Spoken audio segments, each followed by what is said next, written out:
Hi hello friends, ഞങ്ങളെ വീട്ടിലൊരു ചെറിയ കുളമുണ്ട്. അതിൽ നിറയെ മീനാണ്. അപ്പോൾ കുളം ഒന്ന് ക്ലീൻ ചെയ്തായിരുന്നു ഞങ്ങൾ. അപ്പോൾ മീനെല്ലാം കൂടി ചെറിയ ഡിഷിലേക്ക് മാറ്റിയിരിക്കുകയാണ്. ഇത് നിങ്ങൾ നോക്കിയേ, നിറയെ മീനാണേ. നല്ല രസമാണ്. പല കളറുള്ള വാലൊക്കെ ആയിട്ട് കുഞ്ഞ് ഗപ്പിയാണ് നിറയെ ഉള്ളത്. അത് കഴിക്കാനായിട്ട് കുറച്ച് അസോള ചെറിയ പുല്ലാണേ. ആ പുല്ലൊക്കെ ഞങ്ങൾ ഇട്ട് കൊടുത്തിട്ടുണ്ട്. ഈ വലിയ കുളത്തിൽ ഒരു മീനുണ്ട്, വലിയൊരു മീൻ. ഒന്നേ ഉള്ളൂ, 2-3 ഉണ്ടായിരുന്നു, ചത്തുപോയി. പക്ഷെ ഇപ്പോൾ ഒന്നേ ഉള്ളൂ. അതിന് കഴിക്കാനായിട്ടാണ് ഈ ചെറിയ മീനെല്ലാം കൊണ്ട് ഇട്ട് കൊടുത്തത്. പക്ഷെ അത് ഈ ചെറിയ മീനിനെയൊന്നും കഴിക്കാണ്ട് ഇപ്പോൾ നിറയെ ചെറിയ മീനാണ്. ചെറിയ മീൻ എന്ന് പറയുമ്പോൾ ഏകദേശം ഒരു 10,000-ഓളം ചെറിയ മീൻ. ഇത് വലിയ മീൻ നോക്കിയെങ്കിൽ നിങ്ങൾക്ക് കാണാമെന്ന് ഞാൻ വിചാരിക്കുന്നു. അതിന് വേണ്ടിയിട്ടുള്ള കുളമാണ് അത്. ശരിക്കും പറഞ്ഞാൽ അതിലിപ്പോൾ ഈ ഒരു വലിയ മീനും ഇവർ കുഞ്ഞു മീനുകളുമാണ് നിറയെ ഉള്ളത്. അവരെല്ലാവരും ഒരുമിച്ച് ഫിഷ് ഫുഡൊക്കെ കഴിച്ചിട്ട് അങ്ങനെ വളർന്ന് ഇങ്ങനെ വിശാലമായിട്ട് ഇങ്ങനെ കഴിഞ്ഞു പോവാണ് അവിടെ.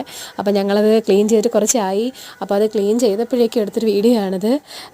പിന്നെന്താ, അത് കണ്ടോ, വലിയ മീൻ പോകുന്നത് കണ്ടോ? അത് അത്യാവശ്യം നല്ല വലുതായി. അതിനെ എന്താ ആറ്റുവാളയെന്നോ അങ്ങനെ എന്തോ ആണ് പറയുന്നത്.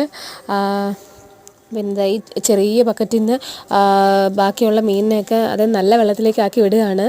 അവസാനമൊക്കെ ആയപ്പോൾ ഒത്തിരി ചളിയായിരുന്നു. അപ്പോൾ അതൊക്കെ മാറ്റിയിട്ട് നല്ല വെള്ളത്തിലേക്ക് മീനിനെ വിടുന്നതാണ് നിങ്ങൾ കാണുന്നത് കേട്ടോ.